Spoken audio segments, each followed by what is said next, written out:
Rich man ordered Maid to play rusty guitar to laugh at her. But her music. Margaret Sullivan felt her hands tremble as she held the dusty guitar she had just retrieved from the mansion's attic. Her employer had just ordered her to play for the guests at the company's 50th anniversary party, knowing she hadn't touched an instrument in over 30 years. It was then that Howard Sterling clapped his hands to get the attention of everyone present in the main hall of the mansion in Oakwood Heights. "Everyone, you're in for a special surprise today," announced the businessman with a malicious smile. "Our dear Margaret here used to play guitar when she was young. Isn't that right, Margaret?" The 58-year-old maid lowered her eyes, feeling the weight of over 100 curious gazes upon her. She wore the impeccable uniform she had put on every day for 15 years, a black dress with a white collar, a spotless apron, and the cap that always made her feel invisible. "Mr. Howard, I haven't played in a very long time," whispered Margaret, clutching the guitar to her chest. "Ah, but it's like riding a bicycle, isn't it?" "You never forget," laughed Howard, making the guests laugh too. "Come on, don't be shy. Show our friends how it's done." Margaret knew she had no choice. She needed that job more than ever. Her grandson Toby had been hospitalized for 2 weeks with pneumonia, and the medications cost more than she earned in a month. Howard had promised to help with the medical expenses, but he always found excuses to delay. The maid positioned herself in the center of the hall, surrounded by businessmen, lawyers, and their wives, all dressed in expensive clothes, holding champagne flutes, awaiting the spectacle of humiliation. Howard had told some closer friends about Margaret's frustrated musical past, and now he wanted to turn it into entertainment. The guitar was truly rusty. The strings seemed to have been there for decades, covered by a thin layer of dust. Margaret ran her fingers delicately over the strings, testing the sound. It was out of tune, as expected. "What are you waiting for?" taunted Howard. "Our guests have important commitments after this." Margaret closed her eyes for a moment and took a deep breath. She remembered her grandson in the hospital, asking her to sing the songs she used to play when he was little. She remembered the bills piling up on her dresser. She remembered how Howard had found her, offering her a job precisely because he knew of her desperate situation. When she opened her eyes, something had changed in her face. A silent determination took over her features. Margaret adjusted the guitar and began tuning the strings with a precision that surprised even herself. "I wrote this song a long time ago," she said, with a voice that echoed clearly through the hall, "for someone very special." And then she began to play. The first notes came out hesitantly, as if waking from a long sleep, but they quickly gained strength and certainty. Margaret plucked the strings with a delicacy that made each note float through the air like petals falling from a flower. The conversation ceased immediately. The laughter turned into absolute silence. Even Howard, who had expected a disastrous performance to further humiliate his maid, was paralyzed by the beauty of the melody that filled the room. The music was both melancholy and hopeful. It spoke of longing, of lost dreams, but also of unconditional love and protection. Margaret sang softly, almost whispering, but each word came clearly to the ears of all present. It was a lullaby, but it had the depth of a prayer. It spoke of a mother protecting her child even from a distance, of a love that remained intact through the years, regardless of the circumstances life imposed. Among the guests, a white-haired, elegantly dressed woman felt a shiver run down her spine. Evelyn Parker, 72 years old, was one of the most respected figures in the Chicago music scene. She had been a producer at Heritage Soundworks in the 80s and 90s, responsible for launching some of the biggest hits in classic folk pop. She knew that melody. Evelyn slowly rose from her chair, ignoring her husband's surprised look. She took a few steps toward Margaret, who continued playing with her eyes closed, completely immersed in the music. "My God," murmured Evelyn, so softly that only those closest could hear. Across the hall, Howard began to grow uneasy. This was not going as planned. The guests were hypnotized by the performance, some with tears in their eyes. His maid was being applauded, admired, respected. This completely contradicted his intentions. "Very good, Margaret, I think that's enough," he interrupted, clapping his hands. "Our guests came here to celebrate, not for a recital." But Margaret did not stop. She continued playing. and the guests gestured for Howard to be quiet. The music had created a magical atmosphere in the hall, and no one wanted it to end. Howard tried to approach to take the guitar from Margaret's hands, but Evelyn intercepted him. "Please let her finish," the woman requested, placing a hand on the businessman's arm. "This song, I need to hear it to the end." It was then that Margaret opened her eyes and saw Evelyn standing before her. For a moment, the two women looked into each other's eyes, and something passed between them, a silent recognition, as if they shared a secret that no one else in the hall could understand. Margaret finished the song with a soft chord that echoed for a few seconds before fading completely. The silence that followed was deep and respectful. Then, spontaneously, the guests began to applaud. They were not polite or courteous claps. It was a warm, emotional, genuine applause. Some people stood up, turning it into a standing ovation. Margaret, still holding the guitar, seemed unable to believe what was happening. "This song," said Evelyn, moving closer to Margaret. "How do you know it?" I wrote it," replied Margaret, her voice barely audible. "When?" "A long time ago, more than 40 years. Evelyn felt her legs go weak. She sat in the nearest chair, placing a hand on her chest to try to control her heartbeat. "It's not possible," she murmured. "You are Margaret Sullivan?" "I am." "The Margaret Sullivan who worked at the Velvet Room in River Terrace Arts in the 80s. Margaret nodded slowly, not understanding where this conversation was going. "The Margaret who participated in the Metropolitan Music Festival in 1982. "How do you know that?" Evelyn stood up again, moving even closer to Margaret. "Because I was there that night. I was one of the judges for the festival, and you sang this same song." The entire hall was paying attention to the conversation between the two women.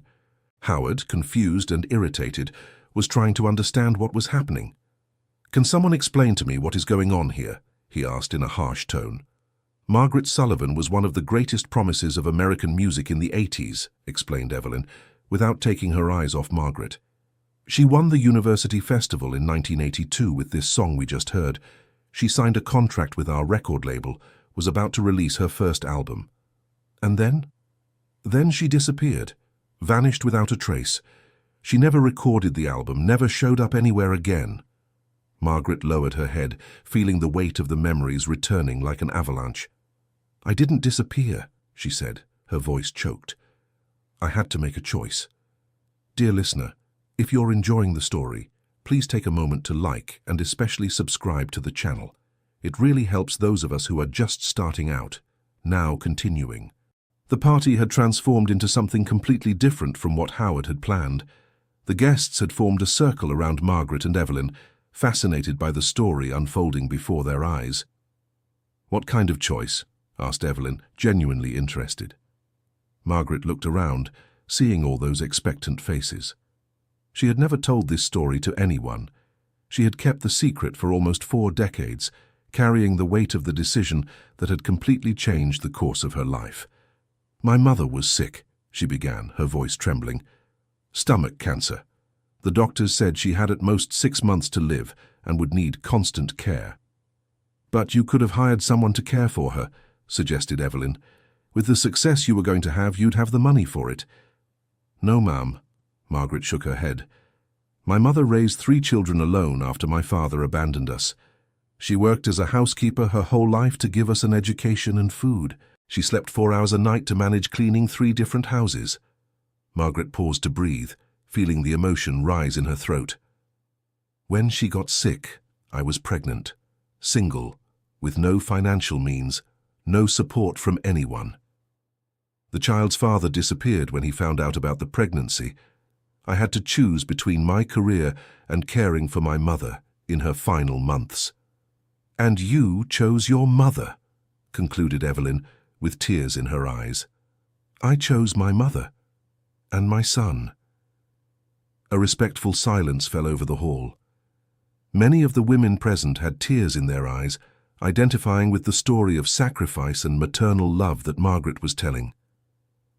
"She lived 1 year and 3 months after the diagnosis," continued Margaret, "long enough to meet her grandson, and to teach me the final life lessons she wanted to pass on. When she passed, I had already lost the contract with the record label and all the opportunities I had earned. "Why did you never try to return to music after that?" asked one of the guests. "Because I needed to work to support my son. Housekeeping was what I knew how to do, what my mother had taught me. Music became just a memory, something I sang to my boy to sleep." Howard, who had been listening to everything with growing discomfort, decided to intervene. "Very touching, Margaret, but I think our guests have heard enough sad stories for one night," he said with sarcasm. "Why don't you go back to the kitchen and check if the waiters are serving the canapés correctly?" Howard's abrupt change in tone created a tense atmosphere in the hall. The guests exchanged glances, clearly bothered by the host's lack of sensitivity. "Howard!" a woman's voice reprimanded from the entrance to the hall. Everyone turned to see who had spoken. It was Diane Sterling, Howard's wife, who had just arrived from her business trip. She still had her luggage in hand, clearly having come straight from the airport. "Hi, darling," said Howard, trying to disguise his embarrassment. "You're earlier than expected." "I managed to catch an earlier flight," replied Diane, looking around curiously. "What's going on here? Why does Margaret have that guitar?" Diane was an elegant 52-year-old woman, with carefully styled blonde hair and wearing an expensive travel suit. Unlike her husband, she had always treated Margaret with respect and consideration. "Howard asked Margaret to play for the guests," explained Evelyn, stepping forward before Howard could answer. "And we discovered that she is Margaret Sullivan, the singer who won the Metropolitan Music Festival in 1982. "Margaret Sullivan?" Diane widened her eyes. "The singer of Lullaby for a Dream?" "You know that song?" asked Margaret, surprised. "Know it? That song defined my teenage years," exclaimed Diane. "I was 17 when I first heard it on the radio. I recorded it from the radio onto a cassette tape and listened to it hundreds of times. I always wondered why you stopped singing." Margaret looked at Diane with a mix of surprise and emotion. She had no idea her song had made it to the radio and touched other people's lives. "The song made it to the radio?" she asked. "Of course it did," replied Evelyn. "After the festival, we managed to get some radio stations to play your demo recording. The song was very popular for a few months. People called asking when the album would come out. They wanted to know more about you." "But you never looked for me," said Margaret, confused. "What do you mean?" "We tried to contact you for months," replied Evelyn.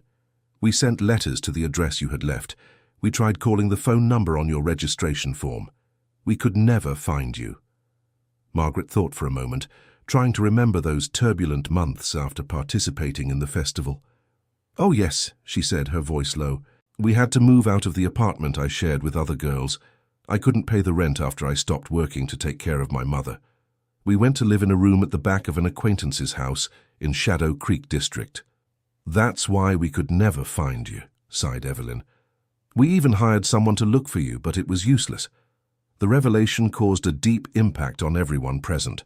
Margaret had missed an opportunity that could have completely changed her life due to circumstances beyond her control. "Wait a moment," said Diane with a thoughtful expression. "Margaret, how did you come to work here in our house?"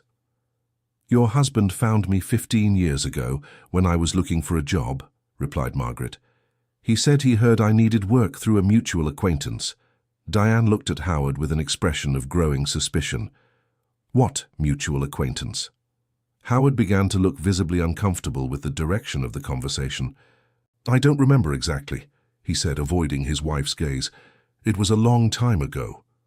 "Howard," insisted Diane in a firmer tone, "how exactly did you know Margaret before hiring her?" The silence that followed was awkward. Howard looked everywhere, clearly searching for a way out of that situation.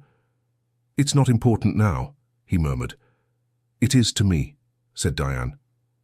"Margaret, do you remember how my husband found you?" Margaret thought for a moment before answering. "He showed up at the health clinic where I was waiting to schedule an appointment for my son. He said he had seen me singing at the Velvet Room many years before and that he needed a housekeeper. He offered a salary well above what I expected, but with one condition: I could never play or sing inside the house. A murmur of indignation went through the group of guests. The situation was becoming clearer and clearer, and it was not painting a favorable picture for Howard. "You forbade Margaret from playing music?" asked Diane, incredulous. "It was just a personal preference," Howard tried to justify himself. "I don't like noise in the house." "Noise?" Evelyn's voice had a tone of indignation. "You call Margaret's music noise?" "Howard," said Diane, moving closer to her husband. "Tell me the truth. How did you really know Margaret?" Howard realized there was no way to escape anymore. All eyes were fixed on him, waiting for an explanation. "All right," he sighed, reluctantly. "I was at the Metropolitan Music Festival that night in 1982. I saw her performance. And I was also participating in the festival." The revelation had a visible impact on Margaret, who widened her eyes. "You were in the festival?" she asked. "I was. With a song I had composed. I thought I was going to win. I was absolutely certain of it." "And what happened?" "Margaret won," said Howard, bitterness in his voice. "With that song we just heard, I came in second place." The silence that followed was deafening.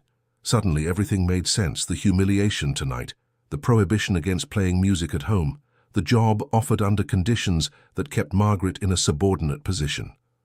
"Howard," said Diane, her voice trembling with contained anger, "did you hire Margaret to humiliate her?" "It wasn't quite like that," Howard tried to defend himself. "It was exactly like that," exploded Diane. "You found out where she was, brought her into our home, and spent 15 years making her feel inferior to you." "She ruined my music career," shouted Howard, completely losing his composure. "I had talent. I deserved to win that festival." "Your talent wasn't enough," replied Evelyn firmly. "I was one of the judges. I remember it very well. Your song was technically correct, but cold, soulless. Margaret's song touched all of our hearts." Howard looked around and realized he had completely lost the respect of everyone present. Some guests began to discreetly withdraw, clearly embarrassed by the situation. "Everyone out of my house," he yelled. "The party is over." "Howard, calm down," Diane tried. "No. For 15 years, I endured having that woman in my house, reminding me every day of my defeat. Tonight was supposed to be my revenge. She was going to be humiliated in front of all of you." Howard's words echoed through the hall like a full confession. There was no longer any way to deny or minimize his true intentions. "My God, Howard," whispered Diane, covering her face with her hands. "What have you become?" Margaret, who had remained silent throughout the argument, finally spoke. "Mr. Howard," she said, with impressive calm, "you couldn't humiliate me because you can't humiliate someone who isn't ashamed of who they are. I work honestly. I care for my family with dignity, and I've never regretted the choices I've made." "You destroyed my life," shouted Howard. "No, sir," replied Margaret, shaking her head. "You destroyed your own life by holding on to so much hatred in your heart. I lost my music career, but I gained other things. I raised a wonderful son. I cared for my mother until her last days, and now I'm raising my grandson. You had success in business, but you lost your soul in the process." Margaret's words sank deep into everyone present. Even Howard seemed impacted by the serenity and wisdom of her response. Diane approached Margaret and took her hands. "Margaret, forgive me. I didn't know any of this. If I had known my husband was mistreating you—" "You always treated me well, Mrs. Diane. You have nothing to apologize for." "Yes, I do. For not realizing what was happening under my own roof." Evelyn, who had been silently observing the scene, approached the two women. "Margaret," she said, "I know it's been a long time, but would you be interested in recording your songs?" "How do you mean?" "I have a small independent record label now. It's not the heritage soundworks of the 80s, but we still have our audience. Quality music always finds its listeners, no matter how much time has passed." Margaret looked at the guitar she still held in her hands. The rusty strings shone under the light of the hall's chandeliers. "I don't know if I still can," she said hesitantly. "It's been so long." "We just heard that you still can," smiled Evelyn. "And very well, I might add." "But I need to work," argued Margaret. "I have bills to pay, my grandson." "How much do you earn here?" asked Evelyn. Margaret hesitated before answering. $2,000 a month. And how long has it been since you last got a raise? About 5 years. Evelyn and Diane exchanged a look, both clearly outraged by the exploitation. Margaret, said Evelyn, if you record an album for my label, I can guarantee you'll earn at least 5 times that per month just from royalties. And that's being conservative. 5 times more? Margaret couldn't believe what she was hearing. At least. An artist of your talent, with the history you have, believe me, there's an audience that's been waiting for your music for 40 years. Dear listener, if you're enjoying the story, please take a moment to like and especially subscribe to the channel. It really helps us who are just starting out, now continuing. Howard, seeing he was completely losing control of the situation, tried one last card. Margaret can't record anything, he said, in an authoritative tone. She works for me and has an exclusivity contract. What exclusivity contract? Asked Diane. It's in the terms of her employment contract. Prohibition from engaging in side activities that may conflict with her domestic duties. Evelyn laughed sarcastically. Howard, that's not legal. You can't forbid an employee from having other sources of income as long as they don't interfere with the main job. And music doesn't interfere with domestic work. Besides, added Diane with an icy voice, Margaret won't be working here anymore. What do you mean? Asked Howard and Margaret at the same time. I'm firing my husband, not you, Margaret, clarified Diane. This house is mine. It was my family's before the marriage, and it remains mine. Howard is the one who will have to find another place to live. The revelation caused a shock among everyone present. Howard visibly paled. Diane, you can't be serious, he stammered. I am very serious. 15 years, Howard. 15 years you lied to me, keeping a person in our house just to satisfy your thirst for revenge. 15 years you mistreated a woman who did nothing but be talented. But I love you, Howard tried. Those who love don't lie. Those who love don't humiliate innocent people. Those who love don't hold grudges for decades. Diane turned to Margaret. Margaret, you can continue working here if you want, but now as my employee, with double the salary and hours that allow you to dedicate yourself to music as well. I don't know what to say, stammered Margaret, still processing everything that was happening. Say you accept, encouraged Evelyn. You deserve this second chance. At that moment, Margaret's cell phone rang. She looked at the screen and saw it was a number from the hospital. Excuse me, she said, answering the phone with an anxious voice. Hello? Mrs. Margaret, said a voice on the other end of the line. This is Nurse Catherine from Hope Valley Hospital. Did something happen to Toby? Asked Margaret, her heart racing. No, Mrs. Margaret, calm down. It's good news. Toby responded very well to the treatment. He's awake, asking for you, and the doctors say he can be discharged tomorrow. Margaret felt her legs go weak. She leaned against the wall to keep from falling. He's okay, she asked with tears in her eyes. He's great. Do you want to talk to him? Yes. After a few seconds, her 8-year-old grandson's voice echoed through the phone. Grandma? Grandma, I'm okay. The doctor said I can go home tomorrow. My love, Margaret cried openly. Grandma was so scared. Grandma, can you sing that song for me when I get home? The one you used to sing when I was little? Margaret looked around, seeing all the faces watching her with affection and respect. Of course, my love. Grandma will sing all the songs you want. After hanging up the phone, Margaret turned to the group. My grandson is doing well, she announced with a radiant smile. He's being discharged tomorrow. Spontaneous applause echoed through the hall. Even some of the remaining guests joined in the clapping. Margaret, said Evelyn, approaching, I think fate is sending a very clear message today. Your grandson is well. You've just been freed from 15 years of silent humiliation, and music has returned to your life. Don't you think it's time to accept this second chance? Margaret looked again at the guitar in her hands. The rusty strings that minutes before represented decades of forgotten dreams now seemed to shine with promises of a different future. I accept, she said with a firm voice. I accept the recording proposal, and I accept continuing to work for Mrs. Diane. Wonderful, exclaimed Evelyn. Let's schedule a meeting for next week to discuss the details. And I, said Diane, looking firmly at Howard, will make sure my ex-husband never bothers you again. Howard, seeing he had completely lost, attempted one last emotional manipulation. Diane, please, I can change. Do 25 years of marriage mean nothing to you? They meant a great deal, replied Diane with sadness. Until I discovered half that time was built on lies and cruelty. And Margaret, continued Howard, turning to the housekeeper, are you really going to accept destroying a marriage? Separating a family? Margaret faced him with a dignity that impressed everyone.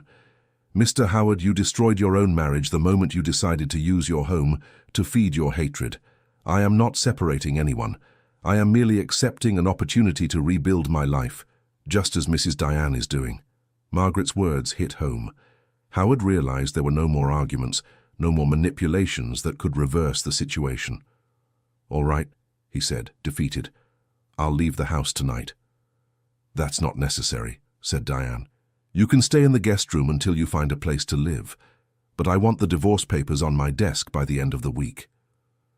Howard nodded silently and headed for the stairs, going up to the second floor under everyone's gaze. The humiliation he had planned for Margaret had turned back on him, and in a much deeper way than anything he could have imagined. After Howard left the hall, the remaining guests approached Margaret to congratulate her. Many asked for autographs on napkins. Others wanted to take photos. Margaret, still in shock from the whole situation, tried to respond to everyone with politeness and humility. Margaret, said one of the guests, a lady with greying hair, my husband has a radio program on Saturday mornings. Would it be possible for you to give an interview and play some songs live? I don't know if I'm ready for that, hesitated Margaret. Of course you are, encouraged Evelyn. You just proved you have the same talent as 40 years ago, maybe even more because now your music has the depth that only life experience can give. But I don't have other songs ready, argued Margaret, just the one I played today. Did you compose other songs all these years? Asked Diane. Margaret thought for a moment. I did. Some lullabies for my son and for Toby. Some songs I sang while I worked to make the days more bearable. But I never wrote anything down. It doesn't matter, said Evelyn. What's important is that the songs exist. We can work together to put them on paper and arrange them properly. When would you like to start? Asked Margaret. How about tomorrow? Suggested Evelyn enthusiastically. After you pick up your grandson from the hospital, of course, we can meet at my studio. Tomorrow, Margaret repeated, as if testing how the words sounded. Tomorrow, I will pick up my grandson from the hospital, and in the afternoon, I will begin recording my first album at 58 years old. It's never too late to start over, smiled Evelyn. The last guests said their goodbyes, leaving only Margaret, Diane, and Evelyn in the hall. The guitar was still in Margaret's hands, which she held as if it were a rediscovered treasure. Margaret, said Diane, may I ask you something? Of course, ma'am. How were you able to forgive my husband after everything he did to you? Margaret reflected for a moment before answering. I didn't forgive for his sake, Mrs. Diane. I forgave for my own sake. Holding on to anger and resentment is like carrying a heavy stone on your back. Eventually it will break your spine. But you had every right to be angry. I did. And I was, for many years. But I realized the anger was only hurting me. Mr. Howard was already destroying himself with his own bitterness. I didn't need to help him in that destruction. Evelyn watched the conversation with growing admiration. Margaret, you have a wisdom I rarely see in people half your age, she commented. Life teaches, ma'am. Those who pay attention to the lessons learn. And what has life taught you that is most important? Margaret smiled, a serene and peaceful smile. That everything in life has a purpose, even when we can't understand what it is. I spent 40 years thinking I had wasted my chance to be happy. Today I discovered that perhaps I was only preparing myself to be even happier than I would have been if I had found success when I was young. How so? When I was young, I wanted success, fame, recognition. Now I just want to play music for people who truly appreciate it, raise my grandson with dignity, and leave a legacy of love. They are smaller dreams, but much truer. Diane wiped a tear that rolled down her face. Margaret, you are one of the wisest people I have ever met, and I am ashamed to have lived in the same house as you for 15 years without realizing it. You don't need to feel ashamed, ma'am. Everyone has their own time to see things. What's important is that when the time comes, we have the courage to do what is right. How did you find the courage today? How you found the courage today, Margaret replied. It couldn't have been easy to challenge your husband in front of all those guests. It wasn't, but after hearing your story, after understanding what Howard did to you, I could no longer pretend I didn't know. Evelyn, who had been silently observing the exchange between the two women, decided to intervene. Margaret, may I ask you a personal question? You may. What happened to your son? You mentioned you raised him alone. Margaret's face lit up with a proud smile. My son David graduated as an engineer, works for a multinational company, is married and has 3 children. Toby is the youngest. Does he know about your music career? He does. He's the one who gave me this guitar I'm holding. The two women looked at each other, surprised. How so? David found this guitar in a used bookstore last year. The seller said it belonged to a very talented musician who never managed to make it big. My son bought it and gave it to me as a gift, saying I should start playing again. Did you tell him about the Metropolitan Music Festival? I did. And do you know what he told me? What? That if I hadn't given up music to take care of Grandma and him, I would be a famous singer, but I wouldn't be the mother he had, and that he'd rather have the mother he had than any famous singer. The silence that followed was emotional. Diane and Evelyn were visibly moved by the story. Will he be happy when he finds out you're going to sing professionally again? Asked Diane. He will. In fact, it was he who gave me the strength to accept Mrs. Evelyn's proposal. How so? Did you talk to him? I don't need to talk. I know my son. I know exactly what he would tell me if he were here. Mom, you've taken care of everyone your whole life. Now it's time to take care of your own dreams. Evelyn smiled. Your son is a wise man too. Yes, wisdom runs in the family, joked Margaret. The 3 women laughed, and for the first time in many hours the atmosphere in the salon was one of genuine joy and hope. Margaret, said Evelyn, how about we get in touch with your son and invite him to be present at the first recording? I think it would be very special to have the whole family together for this moment. That would be wonderful, agreed Margaret. But he lives in St. Louis. I don't know if he'll be able to come. I'm sure he will, smiled Diane. It's not every day that a mother fulfills a dream that's been asleep for 40 years. Margaret looked at the guitar again, running her fingers delicately over the strings. Do you know what's the most incredible thing about all this? She said. What? For 40 years I thought I had lost my chance to play for other people. Today I discovered that I never stopped playing for other people. I played for my mother in the last months of her life. I played for my son when he was a child. I play for my grandson every time he comes to visit. The only difference is that now I'll also play for people I don't know. And does that scare you? Asked Evelyn. A little, admitted Margaret. But it also moves me. 40 years ago I wanted to play to be recognized. Now I want to play to recognize other people, to tell them it's not too late to start over, it's not too late to forgive, it's not too late to be happy. Will that be the message of your album? Asked Diane. That will be the message of my life from now on. Dear listener, if you're enjoying the story, please take a moment to like and especially subscribe to the channel. It really helps us who are just starting out. Now continuing. 3 weeks later, Margaret was in Evelyn's studio, surrounded by professional musicians who looked at her with respect and admiration. The guitar had been restored by a specialized luthier who was impressed by the quality of the instrument and its history. David had managed to get time off work and was present at the recording along with Toby, who had fully recovered from pneumonia. Diane was also there, filming everything with her phone to record the historic moment. Ready, Margaret? Asked Evelyn from the other side of the control room glass. Margaret nodded, adjusted her headphones, and looked at her family through the glass. David gave a thumbs up, Toby blew a kiss, and Diane smiled encouragingly. The first song we're going to record is Lullaby for a Dream, the same one you sang at the 1982 festival, explained Evelyn. Then we'll record the other songs you composed over all these years." "Evelyn," said Margaret through the microphone, "can I change one thing in the song?" "Of course. What do you want to change?" "I want to add a new verse, a verse that talks about it never being too late to start over." Evelyn smiled. "You can start whenever you're ready." Margaret closed her eyes, took a deep breath, and began to play. This time the music came out even clearer and more moving than at the party. Each note was played with the certainty of someone who had found their place in the world again. When she reached the new verse, her voice gained a special strength. "It's not too late to dream again. It's not too late to start anew. Time doesn't erase true dreams. It only teaches them to shine. And when the music starts to play, the heart remembers how to fly."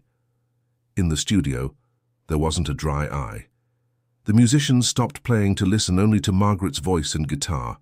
David hugged his son, and Diane kept filming, knowing she was recording a moment that would be remembered for a long time. When the song ended, a respectful silence filled the studio. Then, spontaneously, everyone began to applaud. "Margaret," said Evelyn, her voice choked, "that was one of the most beautiful recordings I've witnessed in 40 years of my career." "It came from the heart," Margaret replied simply. The recording session continued for another 3 hours. Margaret recorded 8 new songs, all composed during the years she was silent, but in truth had never stopped creating.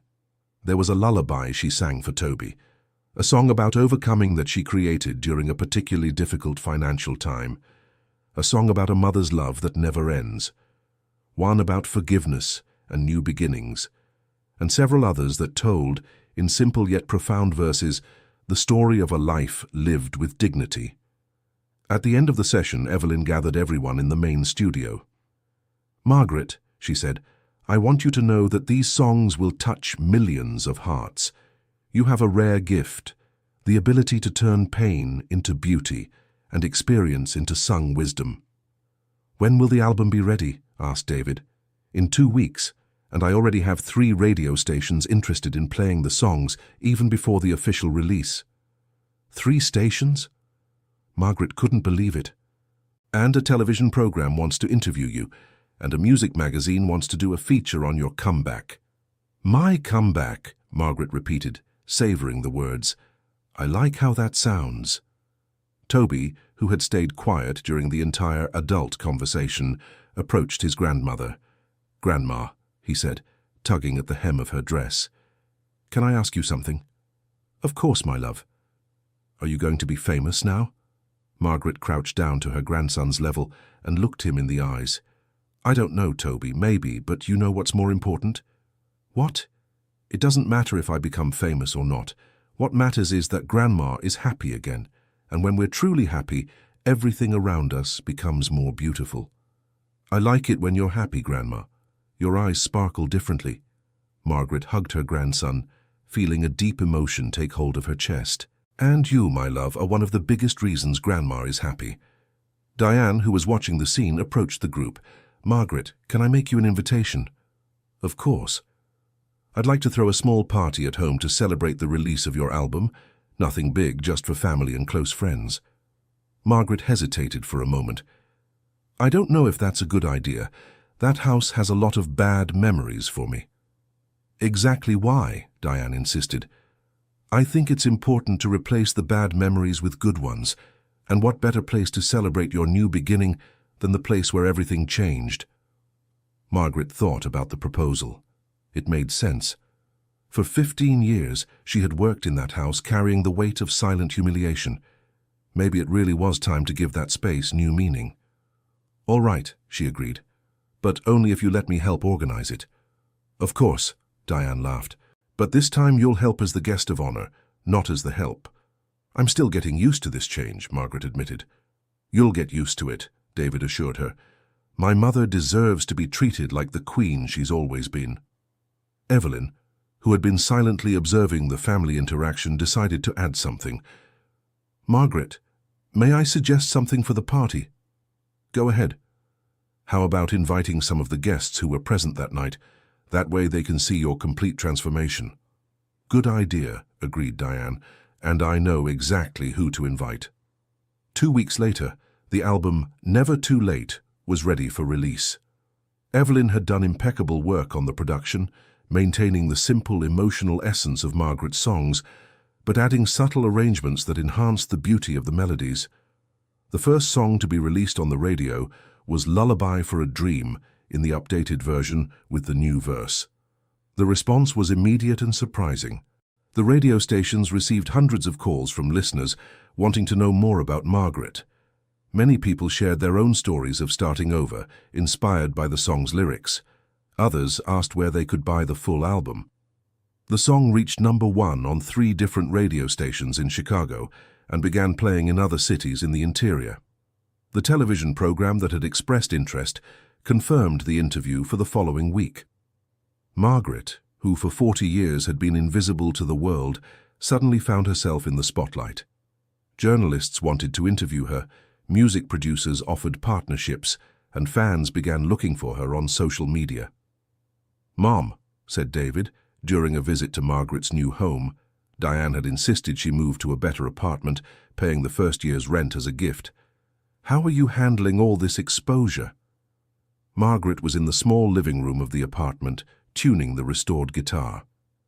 "You know, son, it's strange," she replied thoughtfully. 40 years ago I wanted this more than anything. Now that it's happened, I realize what truly makes me happy isn't the fame itself." "What makes you happy?"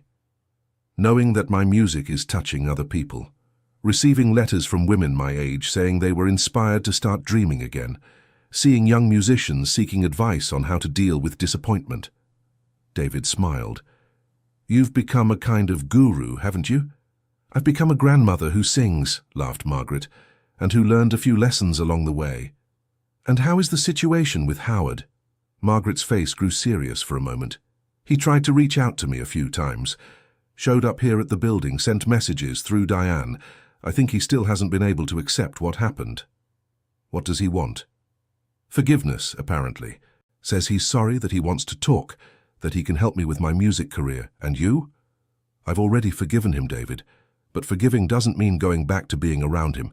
Some bridges, once broken, are better not rebuilt." "You're right. He had 15 years to treat you well and chose to do the opposite." "I don't hold any anger toward him anymore," continued Margaret. "But I also have no interest in staying in contact. My life is moving in a new direction, and there's no room for people who only know how to look backward." At that moment, Toby came running home from school, throwing his backpack on the sofa and hugging his grandmother. "Grandma! Grandma!" he shouted, euphoric. "My teacher played your song in class today." "She did? She did. And she told the whole class that you're my grandma." Everyone was so impressed. Margaret laughed, hugging her grandson. "And how did that make you feel?" "I felt like the proudest grandson in the whole school," replied Toby. "Can I take the guitar to show my classmates tomorrow?" "You may, but be very careful. I'll take care of it like it's a treasure." "It really is a treasure," said Margaret, running her hand lovingly over the strings of the instrument. "A treasure that was almost lost but found its way back home." David watched the interaction between mother and son with deep satisfaction. Your mother had spent her entire life taking care of other people, and now life was finally taking care of her. "Mom," he said, "I have a surprise for you." "What kind of surprise?" David took a piece of paper from his pocket and handed it to Margaret. "I bought you a plane ticket." "To where?" "Miami. There's a music festival that wants you to participate as a special guest. It's not to compete, it's to be honored." Margaret looked at the paper in disbelief. "Honored?" As one of the greatest promises of classic folk pop who managed to realize her dream, even after so long. "But I'm not famous enough to be honored." "Mom," said David, holding her hands, "you have no idea the impact your story is having. Your music is playing on radios across the country. Your album is among the week's bestsellers. And more importantly, you're inspiring thousands of people not to give up on their dreams." Margaret was silent for a moment, processing the information. "And can I take you two with me?" "Of course, I already bought tickets for me and for Toby too." "Then I accept," said Margaret, with a radiant smile. "I've always wanted to see Miami." On the day of the album release party, Diane's house was unrecognizable. The same hall where Margaret had been humiliated 3 months earlier was now decorated in her honor, with posters of the album Never Too Late and a small stage set up especially for her performance. The guests were quite different from the previous party. Besides some of the executives who had witnessed Margaret's transformation that night, there were musicians, producers, journalists, and even some fans who had been invited through a radio contest. Margaret arrived accompanied by David and Toby, wearing an elegant navy blue dress that Diane had insisted on buying for her. She was no longer the invisible maid in a black uniform. She was a respected and admired artist. "How does it feel to come back here?" asked Diane, greeting Margaret at the door. "I feel different," replied Margaret, looking around. "It's the same place, but I'm a completely different person." "No," corrected Diane. "You are the same person. It's just that now the world can see who you've always been." Evelyn approached with a middle-aged man Margaret didn't know. "Margaret, I want to introduce you to David Mitchell, Director of the Culture Network. He has an interesting proposal for you." "What kind of proposal?" asked Margaret. "A monthly music program where you would host up-and-coming singers and give advice on career and life," explained David. "It would be like a musical chat, really, nothing too formal." "I have no experience with television," Margaret hesitated. "You have experience with life," replied David, "and that is far more valuable. The program would be live, unscripted, just authentic conversations about music and personal experiences. Can I think about it?" "Of course, there's no rush." The party continued with Margaret circulating among the guests, receiving congratulations and telling her story to anyone who wanted to listen. It was then that she saw a familiar figure standing near the entrance to the hall. It was Howard. He looked different, thinner, with deep, dark circles under his eyes, wearing clothes that seemed not to have been properly ironed. He no longer looked like the confident, arrogant executive from 3 months ago. Margaret approached him, curious to know what he wanted. "Hi, Howard," she greeted, keeping a respectful distance. "Margaret," he said, with a voice that sounded tired. "Thank you for letting me in." "I didn't invite you. How did you get in?" "Diane invited me. She said you agreed." Margaret looked around and spotted Diane, who discreetly waved, confirming the invitation. "What do you want, Howard?" "I want to apologize, truly, this time." Margaret crossed her arms, maintaining a firm posture. "You've tried to apologize before. Why would this time be different?" "Because this time I understood what I really did," replied Howard with tears in his eyes. "It wasn't just humiliation, Margaret. It was cruelty. It was malice. It was me destroying an innocent person because of my own failure. Go on." "I lost everything, Margaret. I lost my wife, my home, my friends, my self-respect." "And do you know what the worst part was?" "What?" "Discovering that you were always a better person than me.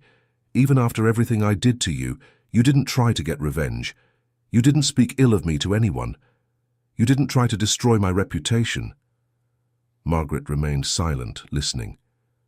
"You could have destroyed me, Margaret. With the story you have, with the talent you have, you could have turned me into the villain in your success narrative. But you didn't do that. Why would I do that? For revenge, for justice, for anger, for any reason that would have been completely justifiable." Margaret sighed. "Howard, I'm going to tell you something you might not understand. I don't have time for revenge. I have music to make, a family to care for, dreams to fulfill. There's no room left in my life to feed hatred. Do you forgive me? I forgave you a long time ago. But forgiving doesn't mean forgetting, and it doesn't mean trusting again." "I understand," said Howard, nodding. "I just wanted you to know that I acknowledge what I did, that I deeply regret it, and that I root for your success." "Thank you," Margaret replied simply. "And I wanted to give you something." Howard took an envelope from the inside pocket of his jacket and handed it to Margaret. "What is this?" "A check, with all the money I should have paid you over these 15 years, adjusted for inflation and with interest." Margaret opened the envelope and saw a check for a considerable amount. "Howard, I can't accept this. Please accept it. It's the only way I found to try to repair, at least financially, some of the harm I did." Margaret looked at the check for a few seconds, thinking. "All right, I'll accept it, but not for me. What do you mean? I'm going to use this money to create a social project. Free music lessons for underprivileged children. It will be called Never Too Late to Dream. Howard smiled for the first time in months. I think it's perfect. And Howard? Yes? Take care of yourself. Learn to forgive yourself too. Holding on to guilt is as destructive as holding on to anger. With those words, Margaret walked away, leaving Howard alone with his thoughts. A few minutes later, he left the party quietly, knowing that conversation had been a form of closure for both of them. The most anticipated moment of the night arrived when Evelyn stepped onto the small stage and called Margaret to perform. "Ladies and gentlemen," announced Evelyn, "it is with great pleasure that I present to you Margaret Sullivan, a woman who taught us that it's never too late to start over, that it's never too late to forgive, and that it's never too late to fulfill our deepest dreams." The audience applauded warmly as Margaret stepped onto the stage, carrying her restored guitar. "Good evening, everyone," she said, adjusting the microphone. 3 months ago, I was in this same hall, but in a very different position. I was invisible, silent, resigned to a life that wasn't the one I had dreamed of. She looked at the audience, seeing attentive and interested faces. Today I understand that that moment wasn't the end of my story. It was just the end of a chapter. And sometimes we need a chapter to end completely so the next one can begin. Margaret adjusted the guitar and tested the strings. The song I'm going to sing for you today is about that, about second chances, about forgiveness, about never giving up on our dreams even when it seems too late. And then she began to play Lullaby for a Dream, the full version, with all the verses she had created over the years.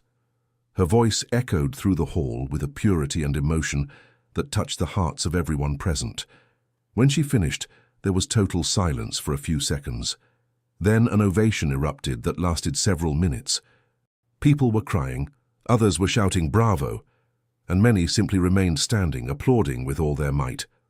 Margaret descended from the stage and was immediately surrounded by guests who wanted to greet her personally. Journalists asked questions, fans requested autographs, and music producers offered partnerships. In the middle of all that commotion, Margaret saw Toby running toward her. "Grandma! Grandma!"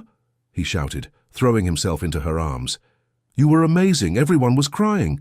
Did you like it, my love? I loved it, and you know what else? What? I'm proud to be your grandson." Margaret hugged Toby tightly, feeling a profound emotion take hold of her heart. All the difficulties, all the sacrifices, all the humiliations had been worth it to reach that moment. David approached and hugged mother and son. "Mom," he said, "how do you feel now?" Margaret looked around, seeing the hall full of people who respected and admired her, seeing the family reunited, seeing the opportunities opening before her. "I feel complete," she replied. "For 40 years I thought something was missing in my life. Today I understand that nothing was missing.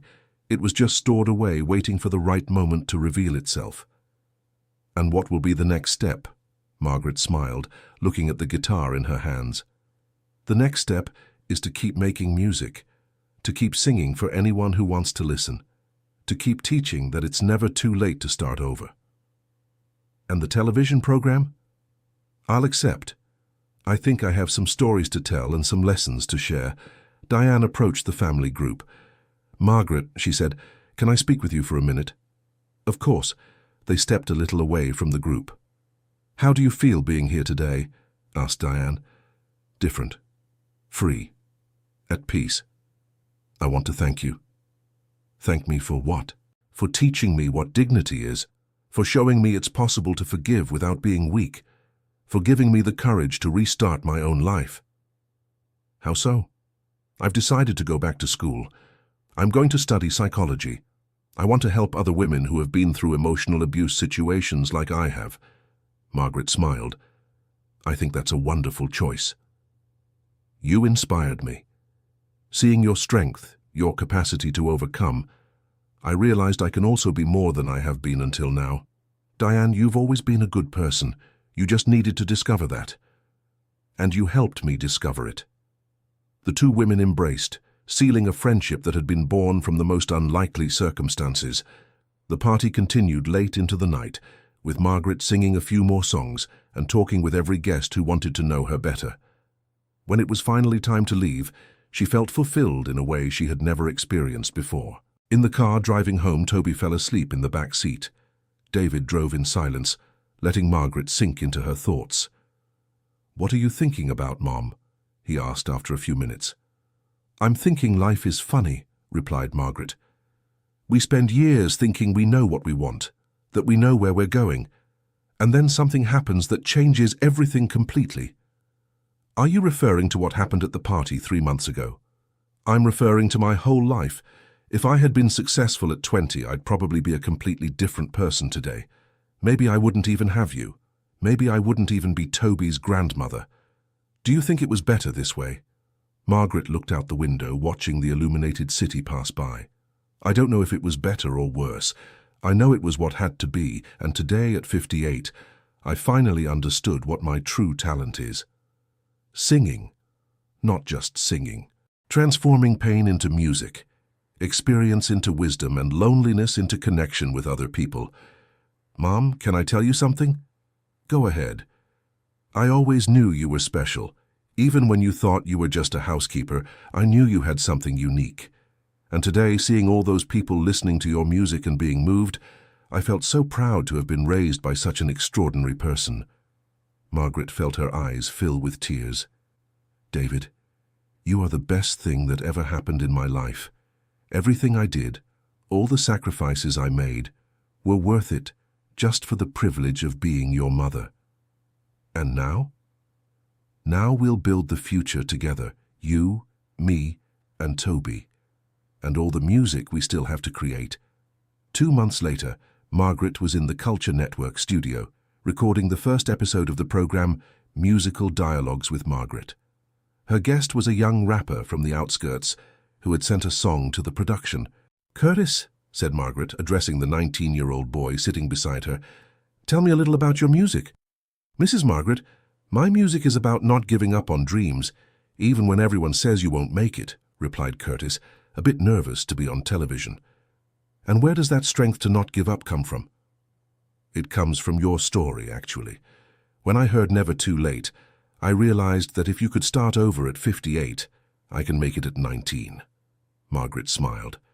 "Curtis, can I tell you something I've learned in all these months?" "Please." "Age doesn't matter when it comes to dreaming. What matters is the willingness to work for the dream and the courage to not give up when things get tough." "But weren't you afraid to start over?" "I was very afraid. Afraid I wasn't good enough anymore, afraid of disappointing people, afraid of discovering that my time had truly passed." "And how did you overcome that fear?"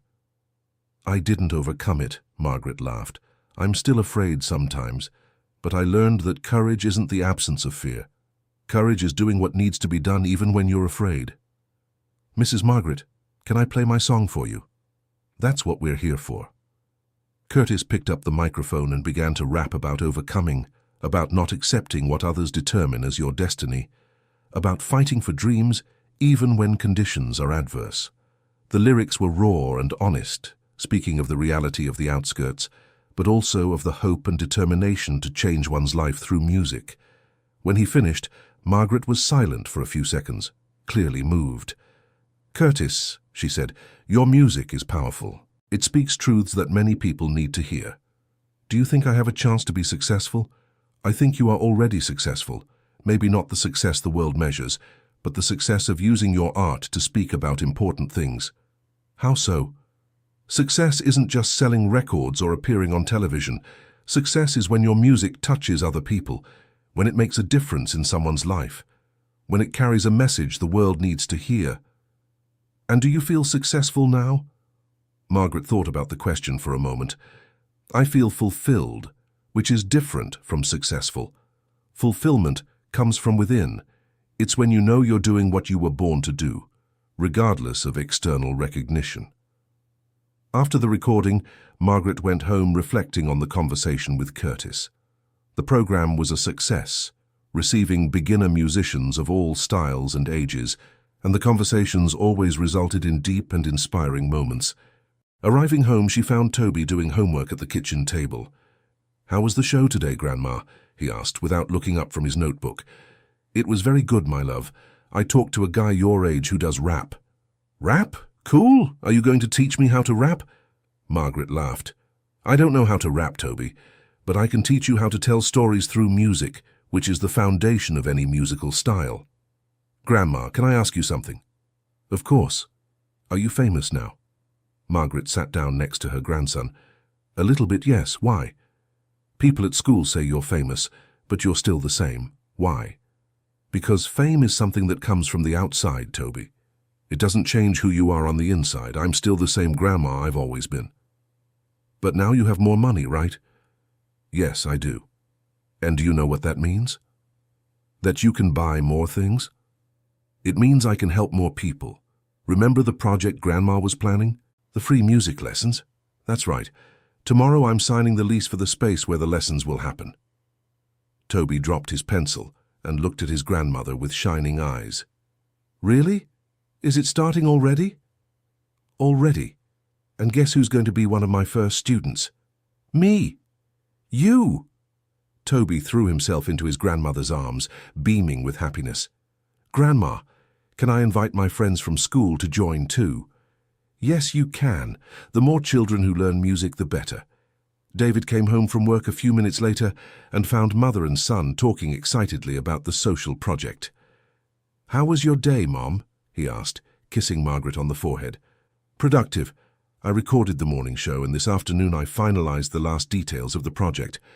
And how are you feeling with all of this?" Margaret looked around the small living room of the apartment, seeing the guitar leaning against the wall, the family photos scattered on the coffee table, and Toby happily returning to his homework. "I feel grateful," she replied. "Grateful for having had the courage to accept a second chance when it appeared. Grateful for having people who believed in me when I didn't believe in myself. And grateful for having discovered that it's never too late to be who we were born to be. Mom, you know I always believed in you, right?" "I know, and that's what gave me the strength to keep going all those difficult years. And now we have a lot of work ahead. Songs to record, shows to do, children to teach, dreams to fulfill." David smiled. "And as always, you'll handle it all." "Not alone," said Margaret, looking at the two men in her life. "With you by my side." That night, after Toby went to sleep, Margaret stayed in the living room playing the guitar softly. David was reading on the couch, enjoying the background music his mother provided. "Mom," he said after a few minutes, "can I ask you a question?" "You may." "If you could go back in time and change something, would you?" Margaret stopped playing and thought about the question. "You know, David, for a long time I thought I would. I thought if I could go back, I wouldn't have given up music to take care of Grandma. And now? Now I understand that every choice I made brought me to this moment. If I had been successful at 20, maybe I wouldn't have the emotional depth I have today to write and sing. If I hadn't gone through all the difficulties, maybe I wouldn't be able to connect with other people who have been through similar situations. So you wouldn't change anything?" "I would change just one thing." "What?" "I would have forgiven myself sooner.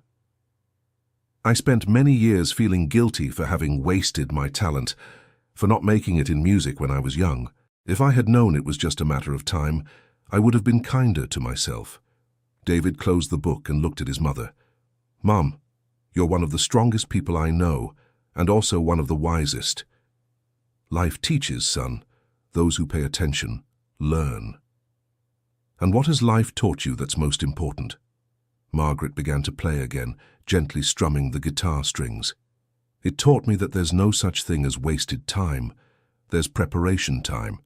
All those years I thought I was losing were actually years I was preparing for this moment." "How so?" "Taking care of Grandma, I learned about unconditional love. Raising you, I learned about dedication and sacrifice. Working as a housekeeper, I learned about humility and dignity. Being humiliated, I learned about forgiveness. All of that made me the person I am today, and it's this person who can move other people through music." "And what's the most important lesson you'd like to pass on to others?" Margaret thought for a moment before answering. "That every person has a unique gift, a special contribution to make to the world. Sometimes that gift takes time to manifest. Sometimes circumstances delay its revelation. But it's always there, waiting for the right moment. And how does a person discover their gift? By paying attention to what makes their heart beat faster, to what makes them feel alive, useful, connected to something bigger than themselves. In your case, was it always music? It was always music. Even when I wasn't singing professionally, I sang while I worked. I sang to you when you were a child. I sang for Toby. Music never left my life. It just changed form. David smiled. And now it's back in the form it was always meant to be. No, corrected Margaret. Now it's in the form it needed to be. If I had found success at 20, I'd just be a singer. Now I'm a singer with a story, with experience, with something real to share. They sat in silence for a few minutes, Margaret playing and David listening, both reflecting on life's twists and turns. "Mom," said David eventually, "thank you." "For what?"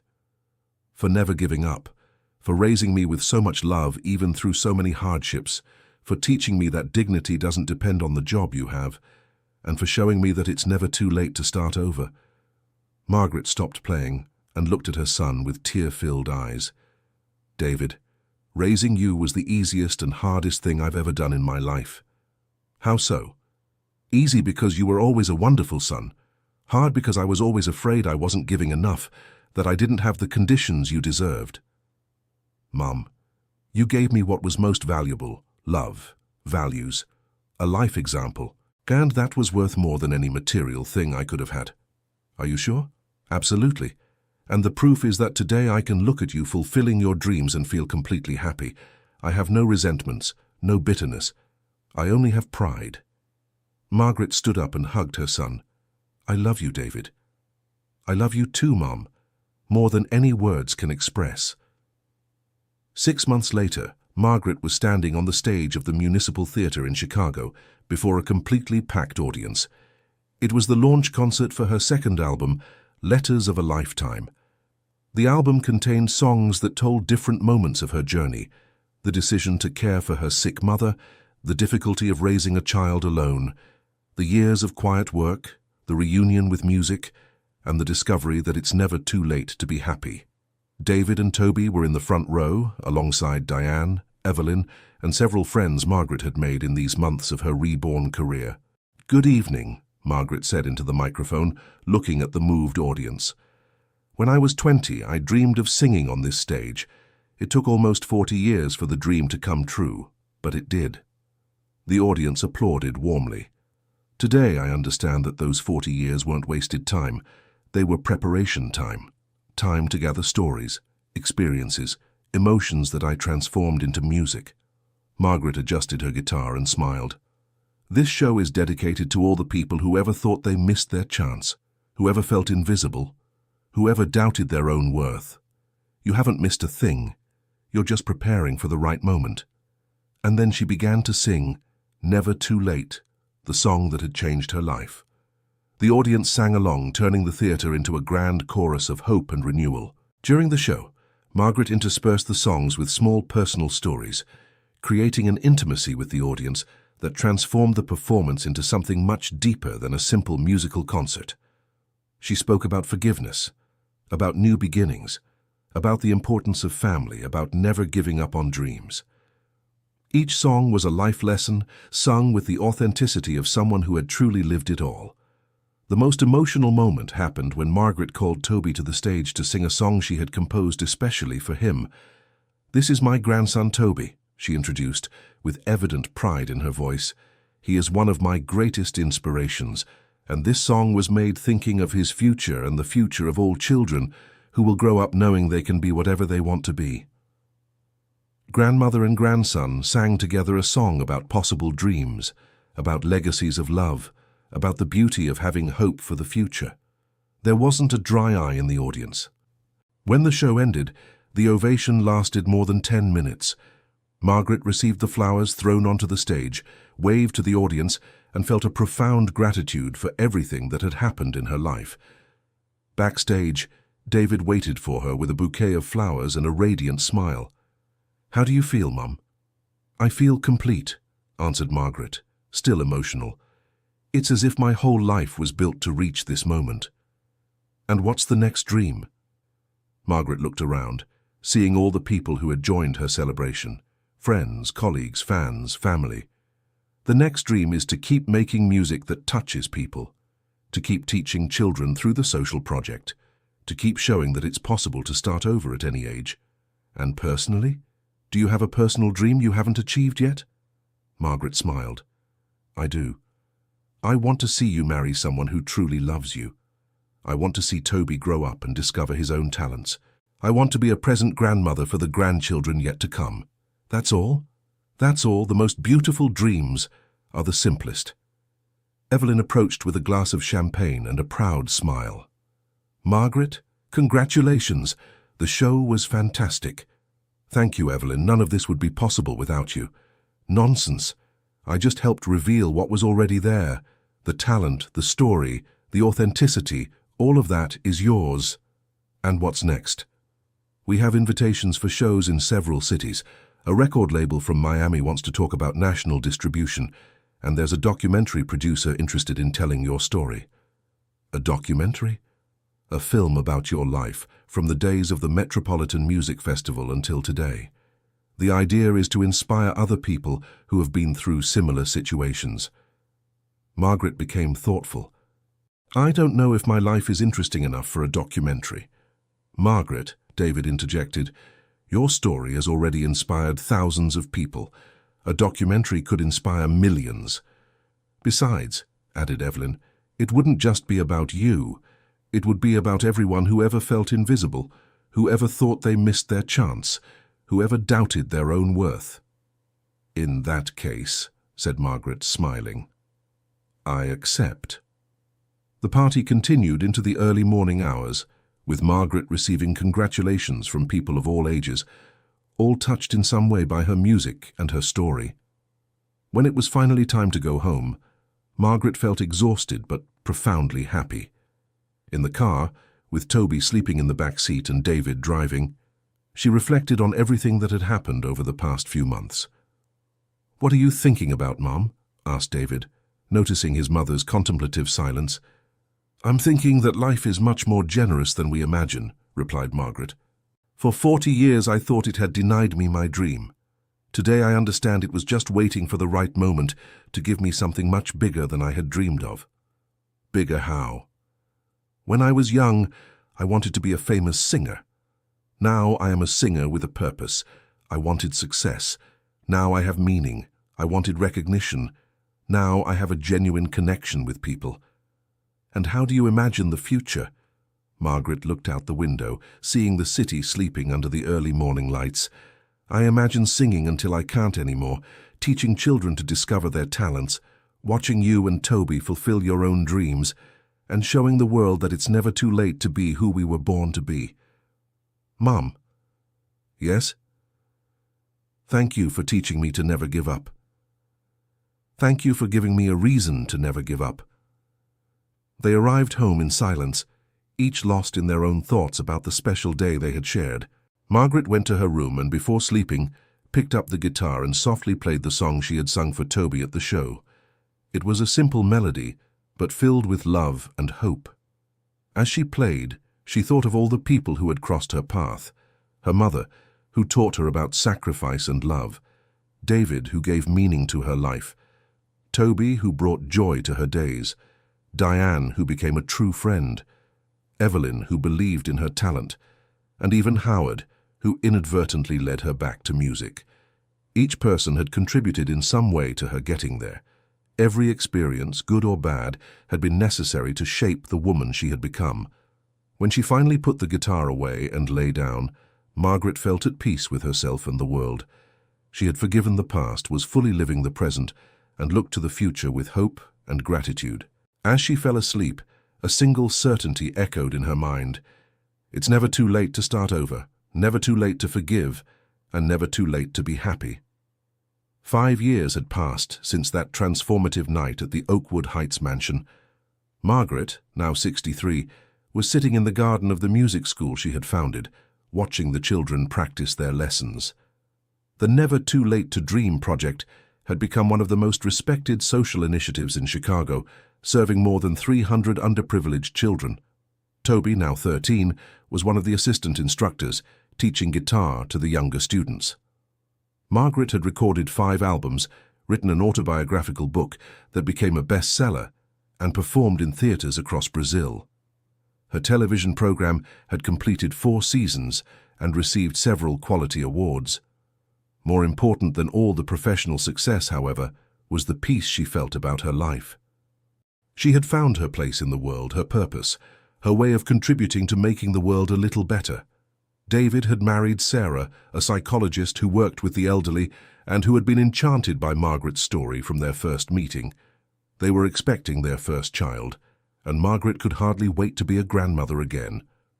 Diane had graduated in psychology and opened a practice specializing in care for women who had suffered emotional abuse. She and Margaret maintained a solid friendship based on mutual respect and shared lessons. Evelyn continued to be her producer and friend, always encouraging Margaret to explore new musical horizons. Together, they had created an independent record label focused on mature artists who had important stories to tell. Of Howard, Margaret had heard little news. She learned that he had moved to the countryside, where he opened a small business, and that he had eventually managed to find some inner peace. She rooted for him, genuinely hoping he had learned to forgive himself. On that September afternoon, Margaret was preparing the special presentation she would give at the graduation of the first class of students from the social project. It would be a celebration of all the dreams that had become reality through music. "Grandma," said Toby, approaching with a sheet of music in his hand, "I finished arranging that song you composed about second chances. Want to hear it?" "I do, my love." Toby picked up his guitar and began to play the song Margaret had composed a few months earlier. The arrangement he created was sophisticated and modern, but it kept the emotional essence of the original melody. "Toby, that's beautiful," exclaimed Margaret. "You have a natural talent for arrangements." "I learned from the best teacher," he smiled. "And how are your studies? Are you managing to balance school with music lessons?" "I am. Actually, I've decided what I want to do when I grow up." "What?" "I want to be a music teacher like you. I want to help other kids discover their talents." Margaret felt her heart warm at her grandson's words. "I think that's a wonderful choice, Toby. But remember, you can change your mind as many times as you want. The important thing is to always follow your heart." "My heart says music is my path. But not just playing music, teaching music, using music to help people, like you do. Then you're already on the right path." David arrived accompanied by Sarah, both carrying shopping bags. "How are the 2 most important people in my life?" he asked, kissing Margaret on the forehead and hugging Toby. "3 people," corrected Sarah, placing her hand on her still not visible belly. "Don't forget the baby." Margaret smiled, still getting used to the idea that she would soon be a grandmother again. "How are you feeling, Sarah?" "Very well, and very eager for the baby to meet the most amazing grandmother in the world." "Stop exaggerating," laughed Margaret. "It's not exaggeration, it's fact," said David. "You've inspired so many people over the years, Mum, not only with your music, but with your example in life." "I just did what I had to do." "No, Mom, you did much more than that. You transformed your pain into art, your experience into wisdom, and your music into hope for other people." Margaret looked around, seeing the garden full of children practicing music, seeing the family gathered, seeing the fruits of all the years of work and dedication. "You know what makes me happiest about all of this?" she said. "What?" they all asked at the same time. "Knowing that my story can help other people not give up on their dreams. Every time I get a letter from someone saying they were inspired by my story to start over, I feel like it was all worth it." "And what would you say to someone going through a situation similar to what you went through?" asked Sarah. Margaret thought for a moment. "I would tell them to be patient with themselves, to understand that every experience, good or bad, is preparing them for something greater, to never give up completely, even when everything seems lost, and most importantly, to remember that it's never too late to start over." "That's why your music touches so many people," said Toby, "because you sing truths that you've really lived." "It's true," agreed David. Your songs aren't just beautiful, they're authentic, and people feel that authenticity. And what's your next project, Grandma? Asked Toby. Margaret smiled mysteriously. Actually, I have a surprise for you all. What kind of surprise? Asked Sarah, curious. An event producer approached me last week.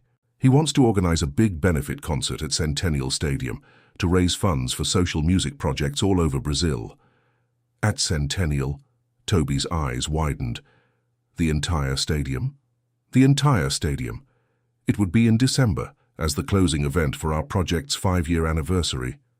Mom, that's incredible, exclaimed David. Are you going to accept? Only if you all help me organize everything. I couldn't do it alone. Of course we'll help, said Sarah. It will be beautiful. And can I play with you at the concert? Asked Toby, eager. You can. In fact, I'm thinking of putting on a show that tells the whole story, from the Metropolitan Music Festival until today. And you would be part of that story. Toby threw himself into his grandmother's arms, beaming with happiness. Grandma, you're amazing. No, Toby. We are amazing.